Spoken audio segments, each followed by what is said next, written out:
우리 다 함께 사도신경으로 우리의 신앙을 고백드리시면서 5월 6일 화요일 아침 예배를 우리 하나님 앞에 올려드리겠습니다.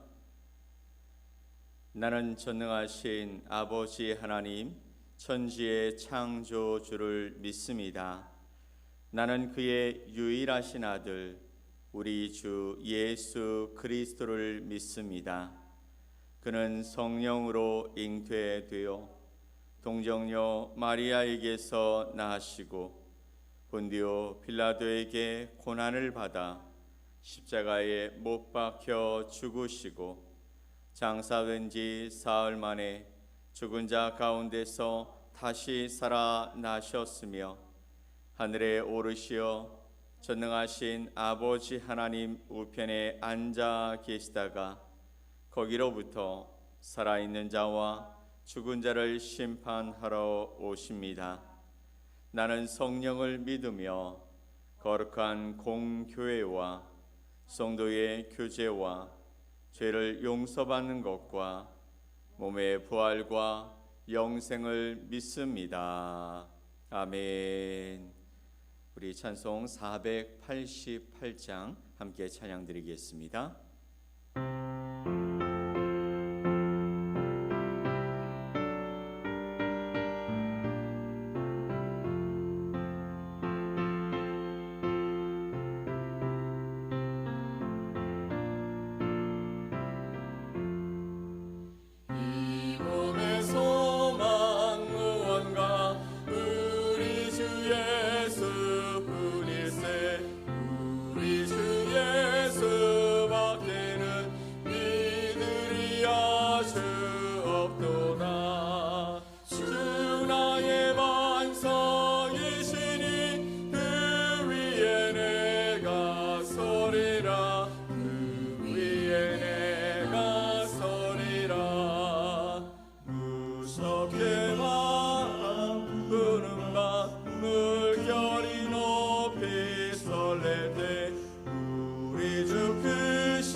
오늘 함께 보실 하나님의 말씀은 민수기 20장 1절로 13절 말씀입니다. 민수기 20장 1절에서 13절 말씀을 우리 한 목소리로 함께 말씀을 보겠습니다. 첫째 달에 이스라엘 자손 곧 온 회중이 신 광야에 이르러 백성이 가데스에 머물더니 미리암이 거기서 죽음에 거기에 장사되니라. 회중이 물이 없으므로 모세와 아론에게로 모여드니라. 백성이 모세와 다투어 말하여 이르되 우리 형제들이 여호와 앞에서 죽을 때에 우리도 죽었더라면 좋을 뻔하였도다. 너희가 어찌하여 여호와의 회중을 이 광야로 인도하여 우리와 우리 짐승이 다 여기서 죽게 하느냐. 너희가 어찌하여 우리를 애굽에서 나오게 하여 이 나쁜 곳으로 인도하였느냐? 이곳에는 파종할 곳이 없고 무화과도 없고 포도도 없고 석류도 없고 마실 물도 없도다. 모세와 아론이 회중 앞을 떠나 회막문에 이르러 엎드리매 여호와의 영광이 그들에게 나타나매 여호와께서 모세에게 말씀하여 이르시되 지팡이를 가지고 내 형 아론과 함께 회중을 모으고 그들의 목전에서 너희는 반석에게 명령하여 물을 내라 하라.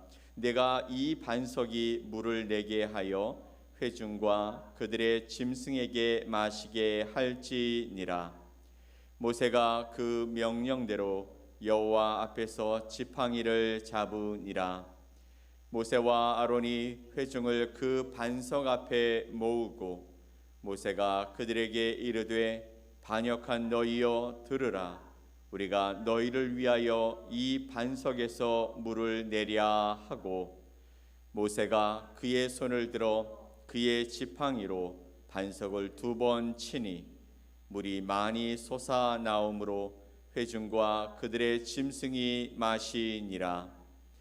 여호와께서 모세와 아론에게 이르시되 너희가 나를 믿지 아니하고 이스라엘 자손의 목전에서 내 거룩함을 나타내지 아니한 고로 너희는 이 회중을 내가 그들에게 준 땅으로 인도하여 들이지 못하리라 하시니라. 이스라엘 자손이 여호와와 다투었으므로 이를 무리라 하니라.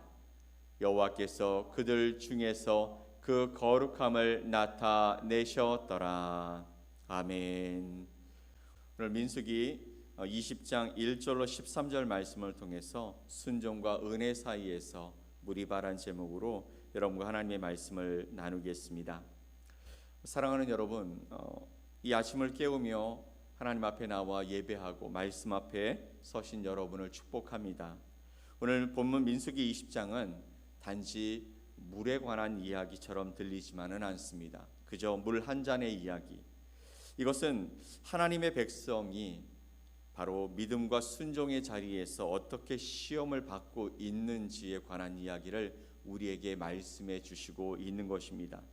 오늘 우리는 이 말씀 앞에서 우리의 믿음, 우리의 순종, 그리고 하나님의 은혜를 다시 한번 생각해 보고 우리는 어느 자리에 어떤 모습으로 서 있는지 다시 점검해 보면 좋겠습니다. 오늘 첫 번째 저와 여러분이 나눌 이야기는 작은 어려움이 큰 불신으로 번질 수 있다라는 것이죠. 이스라엘 백성들은 가데스에 도착했을 때 무엇이 없었냐면 물이 없었습니다. 광야 40년을 지나온 그들은 또다시 불평하기 시작했습니다. 어떻게 불평하냐면 우리가 애굽에서 그냥 죽었으면 좋았을 것을 이라고 말하고 있는 것이죠. 여러분, 이 말을 자세히 들으면 단순한 불평으로 들리지 않습니다. 이스라엘 백성들은 민수기 13장 14장에서 가나안 땅을 정탐한 이후에 불신앙으로 인해 하나님께서 이스라엘 백성들에게 그 광야에서 40년을 방황하도록 징계하셨습니다. 그리고 민수기 20장은 그 40년이 거의 끝나가는 시점, 즉 광야의 생활이 마지막 해인 가나안 입구에 다시 도착한 시점인 가데스 바네아에서 벌어진 사건입니다. 1절 말씀을 다시 한번 읽어보겠습니다. 첫째 달에 이스라엘 자손 곧 온 회중이 신광야에 이르러 백성이 가데스에 머물더니 미리암이 거기서 죽음에 거기에 장사되니라. 아멘. 여기에 미리암이 거기서 죽음에 거기에 장사되었다라는 것이 나오지만 가장 먼저 첫째 달에라는 이야기가 나옵니다. 첫째 달은 도대체 언제일까요?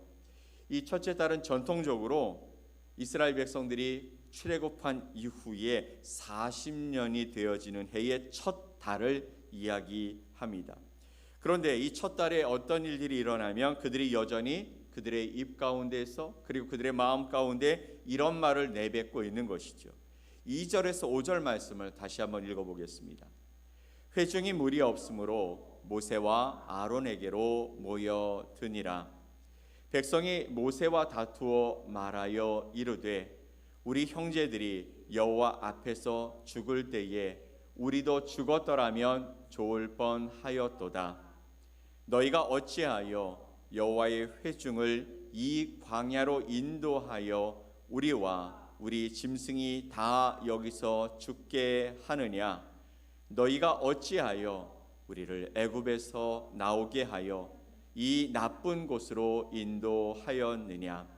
이곳에는 파종할 것이 없고 무화과도 없고 포도도 없고 석류도 없고 마실 물도 없도다. 아멘.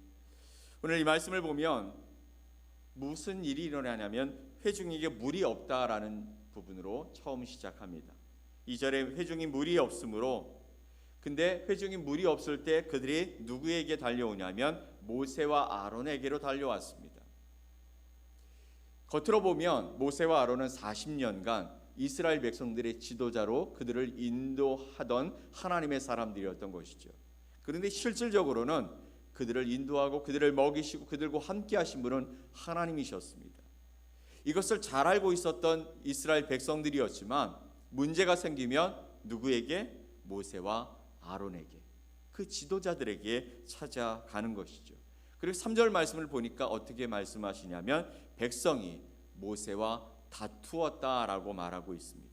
백성이 모세와 다툽니다. 문제가 있으면 모세에게, 아론에게 찾아가서 그들과 이야기하는데 그들의 언성이 높아지는 것이죠. 싸우는 것이죠. 그리고 말합니다. 우리 형제들이 여호와 앞에서 죽을 때에 우리도 거기서 죽었더라면, 어디서요? 애굽에서 죽었더라면 그러면 이런 일 당하지 않을 거 아니야 라고 하면서 험한 말을 쏟아냈겠죠. 그러면서 4절과 5절에 똑같은 말을 이렇게 반복합니다. 너희가 어찌하여 여호와의 회중을, 하나님의 백성을 이 광야로 인도하여 우리와 우리 짐승이 여기서 다 죽게 하느냐? 5절의 말씀에 너희가 어찌하여 우리를 애굽에서 나오게 하여 이 나쁜 곳으로 인도하였느냐라는 것입니다. 지금 있는 곳이 나쁜 곳이라는 것이죠. 왜요? 이곳에서는 파종할 것도 없다라는 거예요. 무화과도 없고 포도도 없고 석류도 없고 마실 물도 없다라고 말하며 하나님의 인도하시는 그 자리를 나쁜 곳으로 표현했습니다. 뭐가 없어서요? 물이 없어서요. 40년을 하나님이 매일, 매달, 매해 그렇게 인도해 주셨는데 이제 가나안을 앞두고 있는 가데스 바네아에 도착했을 때 물이 없으므로 모세와 아론에게 나와서 그들과 다투며 우리가 거기서 죽었으면 이런 일 당하지 않을 거 아니야. 이건 나쁜 곳이야. 이런 곳으로 우리를 인도해서 다 죽게 하느냐? 여기는 무엇도 없고 무엇도 없고 무엇도 없고 무엇도 없는 그런 곳이다라는 것이죠. 우리가 그래서 애굽에서 죽었으면 더 좋았을 것이라고 말하고 있는 것입니다. 이는 지금까지 40년의 그 시간, 광야에서의 삶, 하나님의 인도하심을 부정하고 과거 종살이하면서 지냈던 애굽에서 그렇게 하나님을 향해 외치며 우리를 구원해 주옵소서 그렇게 외쳤던 그것을 잊어버리고 거기가 더 좋았다라고 말하는 어리석은 말로 들리면서 그들의 진짜 속마음이 보이는 지점이었습니다. 그동안 하나님께서 그들에게 행하셨던 그 모든 은혜 역사는 하나도 없이 사라져 버립니다. 그리고 눈앞에 불편함과 그리고 부족함과 문제들만 가득하게 보이고 그들 마음이 상했다라는 거예요. 나 이렇게 살아가는 것 이제는 도저히 못 참겠다라는 것입니다. 우리도 이럴 때가 있지 않습니까? 오랫동안 하나님 앞에 기도했습니다. 하나님, 이것만은 꼭 들어주셔야 됩니다. 하나님, 이게 없으면 정말 힘듭니다. 그러면서 기도했는데 응답이 지연되거나 거절될 때가 있지 않습니까? 작지만 반복되어지는 고난 앞에서도 우리가 이렇게 반응할 수 있는 것이죠. 또 내 주변에 누군가와 또 내가 그 전에 좀 잘 나갈 때 비교하면서 왜 나만 이렇게 살아? 차라리 예전이 낫지 않았어? 하나님 믿지 않았을 때 내가 그렇게 세상에서 살아갈 때가 더 낫지 않았어? 라고 하는 그런 마음들이 우리 안에 들 수도 있다라는 것이죠. 그런데요, 오늘 말씀을 보면 순종은 감정이 아니라 여러분 하나님의 말씀을 따르는 것이라고 우리에게 가르쳐 주십니다. 하나님은 모세에게 말씀하셨어요. 그 이야기를 다 듣고 이제 모세와 아론이 하나님 앞에 나아갑니다. 하나님의 영광이 그들을 덮었고 그들과 이야기하시죠. 그러면서 하나님이 모세에게 말씀하시죠. 너는 반석에게 명령하라라고 말씀하셨어요. 즉 뭐라고 하는 겁니까? 반석에게 명령하여 물을 내라. 너 반석에게 말하라라는 것이었어요. 8절 말씀 볼까요? 지팡이를 가지고 내 형 아론과 함께 회중을 모으고 그들의 목전에서 너희는 반석에게 명령하여 물을 내라 하라. 반석에게 명령하여 물을 내라 하라라고 말하고 있습니다. 즉 그곳에 서서 백성들 앞에서 반석에게 말해서 물을 내라라고 명령하라고 말씀하신 것이죠. 그런데요, 모세는 그렇게 하지 않았습니다. 모세는요, 백성들과 이미 설전을 벌였고 그들이 하는 그 이야기를 들었습니다. 여러분, 모세가 지금 한두 번 들은 얘기 아니었을 것 같아요. 40년을 들었습니다. 그런데 오늘 가데스 바네아에서 물이 없다고 나와서 모세와 아론을 향해서 원망하고 그리고 잘못했다고, 너희들 때문에 우리가 다 죽게 생겼다고 이야기하고 있는 그 이야기 가운데 모세가 분노에 휩싸였습니다. 그리고 어떻게 합니까? 하나님 말씀하신 그 명령대로 하지 않고 자신의 생각대로 지팡이로 반석을 2번 쳤다라고 성경은 말씀하고 있죠. 모세는 지금까지 정말 온유하게 인내했던 지도자였습니다. 물론 중간중간에 폭발도 했지만 그렇게 정말 자기 생각대로 자기 감정대로 했던 지도자가 아니었던 것이죠. 하지만 이 순간 그 감정이 폭발했고 그것이 하나님의 말씀보다 앞섰습니다. 도저히 그들의 말에 동의할 수 없었고 그런 그들의 행동을 용납할 수 없었기에 그 감정에 이끌려 행동하게 되었다라는 것이죠. 하지만 그 결과는 너무나 참담했습니다. 그는 약속의 땅에 들어가지 못한다라는 말씀을 들었고 결국에는 그렇게 되었죠. 모세의 행동이 이해되지 않는 것이 아닙니다. 충분히 이해되었어요. 우리가 모세를 이해할 수 있는 이유를 생각해 보면 이런 것입니다. 모세의 행동은 단순한 실수가 아니었다라는 거예요. 인간적인 한계 상황에 몰려서 나온 행동이었다라는 것이죠. 모세는 이스라엘 백성들의 끊임없는 불평을 40년간 들었고 인내해 온 지도자였다라는 것이죠. 그러나 민수기 20장에서 그는 백성의 반복된 불신과 원망 앞에서 감정적으로 무너지게 됩니다. 20장 10절 말씀에 모세와 아론이 회중을 그 반석 앞에 모으고 모세가 그들에게 이르되 반역한 너희여 들으라. 우리가 너희를 위하여 이 반석에서 물을 내랴 하고. 모세와 아론이 회중을 반석 앞에 모읍니다. 그리고 모세가 보란듯이 이야기하는 것이죠. 이 반역한 너희여, 하나님을 반역한 너희여, 우리가 나 모세와 아론이 너희를 위하여 이 반석에서 물을 내랴? 이 말에는 답답함과 분노와 그리고 지친 리더의 절규가 담겨 있는 듯합니다. 우리가 너희를 위하여 이 반석에서 물을 내게 하랴? 하나님이 내시는 것인데 그들 앞에서 그렇게 얘기하는 거죠. 우리가 하랴? 물론 두 가지 중의적인 의미가 있을 것 같아요. 우리가 하는 게 아니라 하나님이 하신 것 아니야. 지금까지 그렇게 하나님이 하셨던 건 너희들이 봤잖아. 또 왜 이렇게 얘기하는 거야? 왜 이렇게 지금 더 어렵게 만드는 거야? 이 상황을. 아니면 이런 것이죠. 야, 우리가 할게? 우리가 하는 게 맞아? 우리가 너희를 위해 이 반석에서 물을 내랴? 단순하게 불순종한 것이 아니라 우리 모두가 경험할 수 있는 참고 참다가 결국에는 터지고만 인간적인 상황 속에 몰렸던 모세의 절규였던 것 같아요. 그는 논리와 정당성을 앞세워 응징했습니다. 하지만 그 결과는 너무나 파괴적이었죠. 모세는 상황을 논리적으로 생각해서 야, 이 사람들이 하나님의 은혜를 너무 몰라.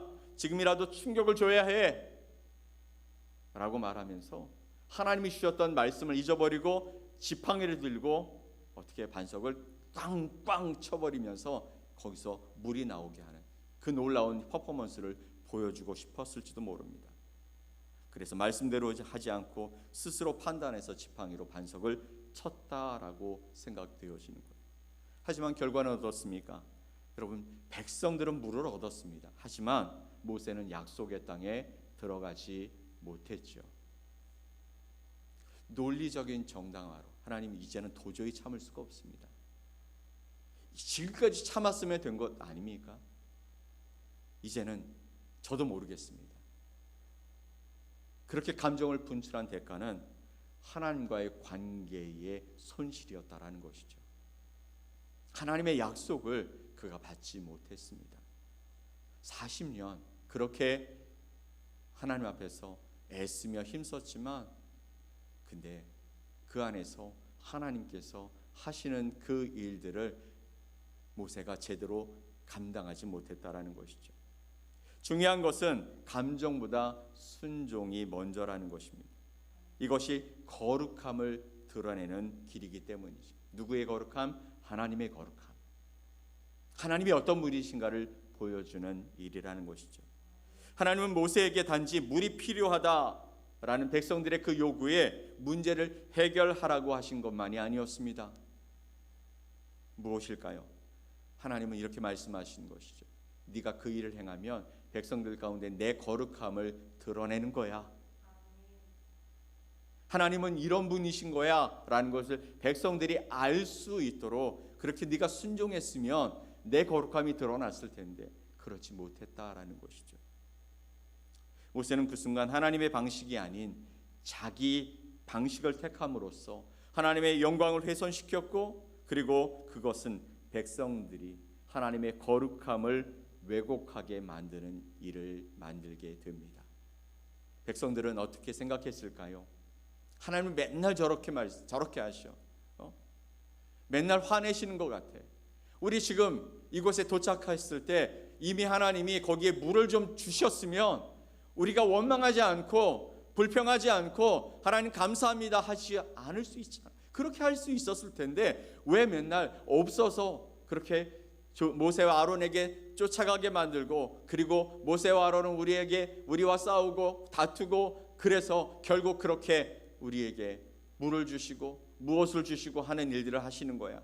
하나님 우리 다 아시잖아. 그러면 그렇게 해주시면 되는 거 아니야 라고 생각하게 되었을 것이라는 것이죠. 그러면서 하나님을 왜곡하게 만드는 것이죠. 하나님이 어떤 분이신지 제대로 알지 못하게 만들었던 그런 모습이 바로 모세의 감정적인 부분이었다라는 것입니다. 감정 폭발은 인간적으로는 이해됩니다. 저와 여러분도 너무 많이 폭발하잖아요. 우리의 감정 나중에 보면 정당화하고, 그리고 이건 이럴 수밖에 없었다라고 합리화하는 우리 모습을 보지 않습니까? 그런데 그 결과는 어떻습니까? 정말 우리가 생각했던 것과는 정반대의 극으로 달려가고 있지 않습니까? 하나님의 사역에서는 하나님의 거룩함보다 나의 감정이 앞서면 안 된다라고 말씀하고 계시는 것이죠. 그러니 쉽지는 않겠죠. 그러니 맨날 하나님 앞에 엎드려야 합니다. 하나님 내게 은혜를 주십시오. 성령님 내 마음을 잡아주십시오. 하나님의 말씀이 나를 지켜주십시오. 내 입술에 파수꾼을 세우셔서 내가 내 말을 뱉어지지 않도록, 잘못된 말로 하나님의 영광과 하나님의 거룩함을 드러내는 일을, 훼손하는 일을 하지 않게 하여 주옵소서. 하나님 왜 이렇게 하셨을까 또 의문이 되죠. 여러분, 하나님의 말씀은 대충 순종해도 되는 것이 아님을 우리에게 말씀해 주시고 싶었던 것 같아요. 그분의 명령은 그분의 영광과 거룩함을 표현하고 있는 것이기 때문에 그대로 행하는 것이 중요하다라고 말씀하시는 것입니다. 그럼 모세가요, 하나님 말씀대로 하지 않고 반석을 쳐서 물이 땅땅해서 쳐서 물이 확 나왔을 때 그럼 다음에 어떻게 했을까요? 하나님 말씀하셨는데 전에 내가 이렇게 했더니 그대로 됐어요. 그러면 그 다음에는 자기가 생각한 대로 더 합리적인 부분, 더 좋아 보이는 부분으로 그 일을 하지 않았을까요? 우리도 그렇지 않겠습니까? 하나님이 말씀하신 그 길, 진리 안에서 순종하는 것을 우리가 행하지 않고 조금 더 나한테 유리하고 편하고 그런 부분으로 순종했더니 하나님이 이루시는 것을 보게 되어지면 그럼 다음번에는 그때 그랬으니 이번에도 그렇게 하면 되겠지라는 생각을 하지 않았겠습니까? 근데 하나님은 그 명령 가운데 하나님이 어떤 분이신지, 하나님의 영광이 무엇인지, 하나님의 거룩함이 무엇인지를 보여주시고 싶었던 것입니다. 그런데 하나님은요, 참 재밌으신 분이신 것 같아요. 모세의 실수에도 불구하고 하나님의 은혜는 여전히 흘러갔습니다. 모세는 실수했습니다. 그러나 하나님은 백성들에게 물을 주셨죠. 이것이 하나님의 은혜인 겁니다. 신약에서 바울은 이렇게 말합니다. 고린도전서 10장 4절에서 그 반석은 누구라고요? 그리스도 예수니라 라고 말씀하셨어요. 그 반석에서 물이 터져 나오잖아요. 그 반석이 누구라고요? 예수님이시라고요. 우리가 불순종할 때에도, 우리가 감정에 휘말려서 주체하지 못할 때에도 하나님은 그리스도 예수를 통해서 우리에게 생수를 주시는 분이시라는 것을 바로 그때에도 보여주셨고 바로 신약의 예수님을 통해서도 보여주신 것입니다. 하나님의 은혜는 우리의 자격 때문에 주어지는 것이 아니라 바로 예수 그리스도 때문에 주신 것이라는 것을 분명하게 말씀해 주신 것입니다. 사랑하는 성도 여러분, 무리바의 반석 앞에서 우리는 다시 한번 결단했으면 좋겠습니다. 불평 대신에 감사를, 지금까지 인도하신 모든 과정 가운데 하나님은 한 번도 실수하신 적이 없으시고 가장 좋은 것을 주셨기에 지금 현재의 내 상황 가운데 어려운 문제를 하나님이 내가 감사할 수 있는 것으로 바꾸실 거야. 이 믿음 안에서 나의 감정보다 하나님의 말씀을 우선하며 내가 지금 이런 감정 속에 있지만 하나님은 분명히 말씀하신 대로 이루실 그런 하나님이신 거예요. 그리고 나의 자격보다 그리스도 예수의 은혜를 붙들며 살아가기로 결정합시다. 오늘 이 아침에 이렇게 고백하며 하루를 시작했으면 좋겠습니다. 주님, 제 안에 불평을 걷어가 주시고 말씀에 순종하게 하여 주옵소서. 그리고 생수 대신 예수 그리스도를 오늘 붙들고 살아갈 수 있게 하여 주옵소서.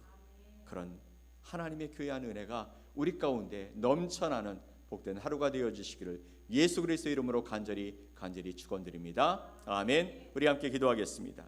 하나님 아버지 감사합니다. 주님의 은혜와 사랑 안에서 오늘도 하나님의 말씀 앞에 우리 마음을 내려놓고 하나님을 예배하며 또 기도하며 하나님의 인도하심을 기대하는 복된 시간을 주셨음을 감사합니다. 이 아침에 우리를 불러 깨워주시고 생명을 통하여 주님의 일을 감당하라고 부르셨사오니 하나님의 말씀이 들려지고 그 말씀대로 순종하며 살아가는 저희들 되게 하여 주시옵소서. 이스라엘 백성들처럼 지금까지 인도하셨던 그 하나님을 잊어버리고 오늘 내 상황 속에서 어려움이 있다고 불평하는 그런 어리석은 자가 되지 않게 하시고 그 모든 것을 바꾸어 내 삶에 하나님의 놀라운 은혜와 역사가 무엇인지를 보여주시기를 원하시는 하나님의 영광과 거룩함을 보며 감사하는 자가 되게 하시고 내 자격이 아니라 내 안에 계신 예수 그리스도 때문에 내 삶에 생명수가 흘러가게 하시는 하나님의 은혜를 경험하는 복된 하루가 되게 하여 주시옵소서. 오늘도 주님을 기대합니다. 주님과 함께 동행하기를 소망합니다. 그렇게 우리와 함께 하실 주님을 기대하며 예수 그리스도 이름으로 기도 올리옵나이다. 아멘. 하늘에 계신 우리 아버지여, 이름이 거룩히 여김을 받으시오며 나라가 임하시오며 뜻이 하늘에서 이루어진 것 같이 땅에서도 이루어지이다. 오늘 우리에게 일용할 양식을 주시옵고 우리가 우리에게 죄 지은 자를 사하여 준 것 같이 우리 죄를 사하여 주시옵고 우리를 시험에 들게 하지 마시옵고 다만 악에서 구하시옵소서. 나라와 권세와 영광이 아버지께 영원히 있사옵나이다. 아멘.